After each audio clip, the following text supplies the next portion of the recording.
Evening all, Remarcus here, back again with another video, back again with another Oculus Go video. Now we all know the Oculus Go is out in UK stores very soon, and I thought I'd put together a little video to kind of go over what I think are the 5 things you need to consider or be aware of before you make the purchase.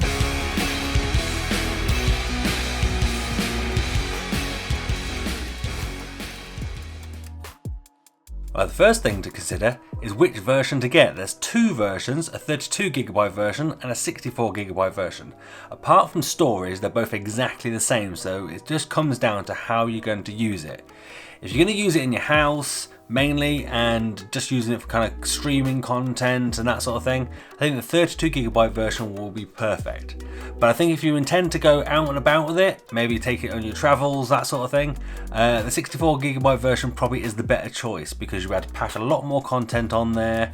When you don't have Wi-Fi and that sort of thing, you can take things with you and just store it on there and you've got plenty of stuff to go through. The Oculus Go at the moment doesn't support SD cards or expandable storage, but that is a feature that is coming soon. Oculus have confirmed they are going to update the Go to allow expandable storage, so SD cards and memory cards and USB sticks and that sort of thing to just plug in and sort of add extra content to it sort of thing. But at the moment it doesn't have an SD card slot. If you plug a USB drive in, it doesn't really recognize it.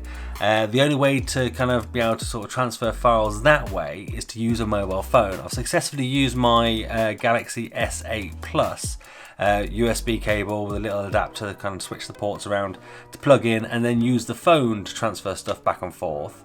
But the Oculus Go itself doesn't recognize it, so it doesn't see it, doesn't choose it as expandable memory or anything like that, so that's coming. So basically, if you want to use it from home, get the 32GB version. If you want to wander out and about and download loads of stuff and have loads of stuff with you, get the 64GB. I mean, if you can afford it, I'd probably suggest going for the 64 anyway, just because, you know, having anything plugged in extra is just going to hinder the experience. So go for the 64 if you can afford it, but 32 is going to be fine if you're just a home user.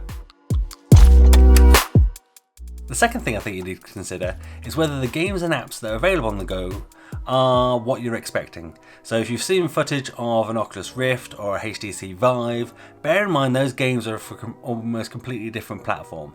Some of the games are very similar, some of them are cross-compatible and they work on both. But the games available on the Go are very different. The good thing is you can download the Oculus Go app on your phone, have a little browse of the store, watch the videos, flick through the reviews, and see what sort of content's out there. The great thing as well is, you know, if something's on offer before you've even purchased your Go, buy it straight away. There's nothing stopping you. And then once you get it, you know, you've got the game at a discounted price and, you know, you've not missed out sort of thing. So definitely download the app and give it a go. Also, if you've owned a Gear VR, you'll kind of know the sort of experience you get.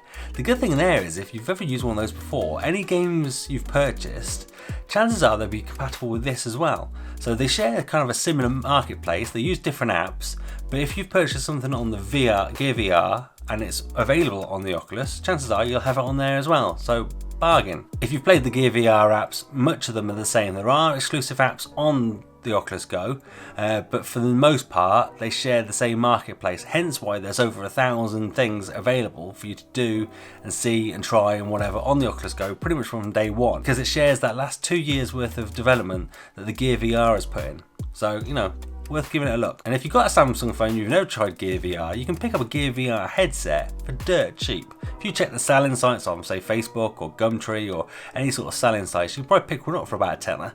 And that's an easy way then of just whacking your phone in, if you've got a Samsung phone, and giving it a go. Anything I think from the sort of S6 up, I think sort of works.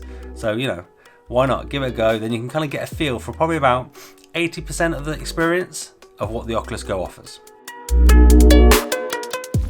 Thirdly, I think comfort is a very key point, and it's something you do need to consider with the Oculus Go headset. And is it comfortable? Yeah, I think it is. I think the face surround that it's got is a nice sort of fabricy sort of memory foam type sort of cushioning, and it really does hug your face.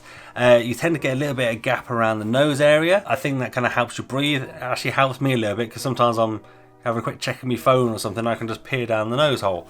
For long periods of wearing, it does press into your face a little bit because I do find I need to kind of push it on nice and tight to get a good fit and good feel. But I do have a pretty big head. so your mileage may vary. The strap is good. It's got kind of this dual strap at the back and the head strap, all adjustable, so you can kind of make it fit anybody's head. So I've had it on my 7-year-old, my 10-year-old, myself, my partner. It all works perfectly. No sort of complaints there. Everyone seems to be able to see it.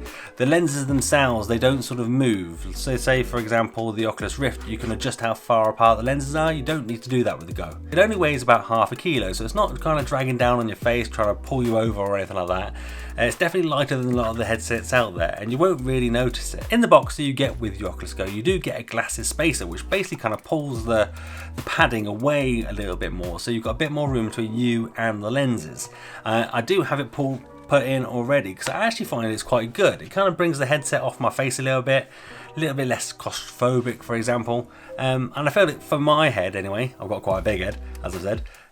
It fits quite well, so it's worth kind of considering. You can buy custom lenses. The downside to that being that if it's got your lenses in it, it's very specific to you. So if somebody doesn't need glasses, it's not great. So I probably wouldn't recommend them, but then, you know, it depends if you use it a lot on your own and you don't intend to share it, then why not, I guess, you know, go for it. There isn't much sort of third-party sort of straps or cushions or anything like that available just yet, but the Oculus Go is launched in China under the Mi brand, so I imagine that we'll get a lot of cheap or budget or good selection of third-party accessories being churned out in a couple of months. So it's worth keeping an eye on those eBay sites and sort of seeing what's coming up. So for now, there's only a few accessories available, but hopefully more will come in the future. Fourth, and probably most importantly, is the experience. You know, we buy a VR headset because we want to experience stuff. We want to be immersed, we want to be taken away, we want to kind of really feel like we're kind of inside you know, the content that's provided by these VR headsets. One thing to note with the Oculus Go, it's only 3 degrees of freedom. And what that means is that, you know, you got to kind of imagine that the headset is kind of stuck in one place in games and in content, and it looks around. What you can't do is duck, jump up, move forward, move backwards. You know, the games and that, they just don't track that sort of movement. Now, you can obviously within games move yourself forward with the controller and stuff like that, teleport yourself around, but there's no sort of moving your head around, duck things and you know, avoid obstacles or look around and that sort of thing. It just doesn't exist. With the Oculus Rift, for example, you have sensors that you need to set up. You have to put them around, so if you don't have the room to keep them out all the time, each time you go to set it up, you've got to set those sensors up. Whereas with the Oculus Go, you don't. So you lose the 6 degrees of movement, but you gain a different kind of freedom. You know, the freedom where you can just sit on the couch, the sofa, stick the headset on, do whatever you want to do sort of thing, and take it off, put it down, pick it back up, take it off, put it back on, you know, whatever. And you can do that at a moment's notice. For example, I don't have the room to set up my Oculus Rift all the time. It has to be packed away when I'm not using it. So it takes me 10-15 minutes to get it all set up and then calibrate the sensors and anything before I can have a look at something.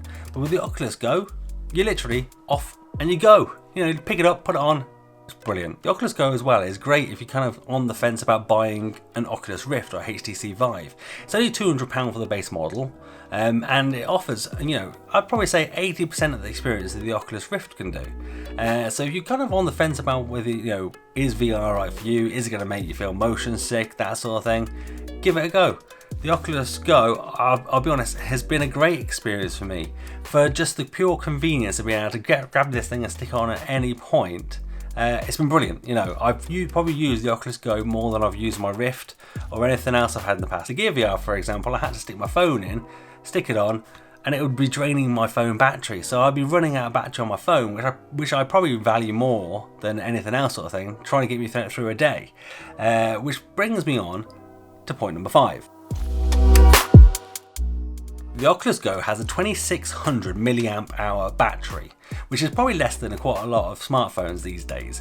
But if you kind of think it's literally running the headset, it's not running phone features or anything like that. It's literally the headset and what it needs to offer.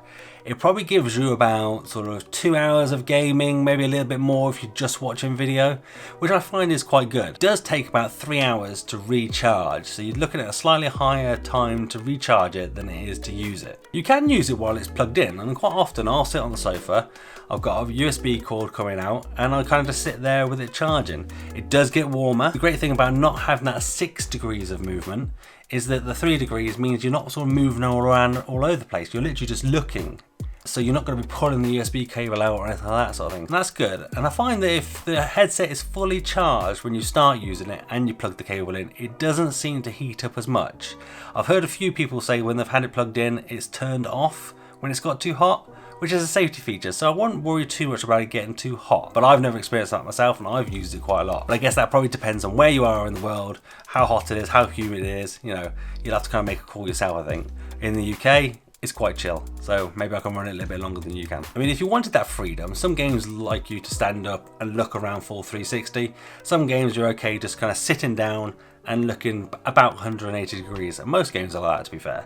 But if you wanted a bit more freedom, you could plug in a power bank, you know, a little pocket power bank. Maybe some people have like Velcroed them to the headset itself, or you stick them in your pocket with a suitable USB lead. That is an option, you know, and it does work. And I know I said 5 things, but here's a bonus thing to consider. Think about how you're going to protect your Oculus Go.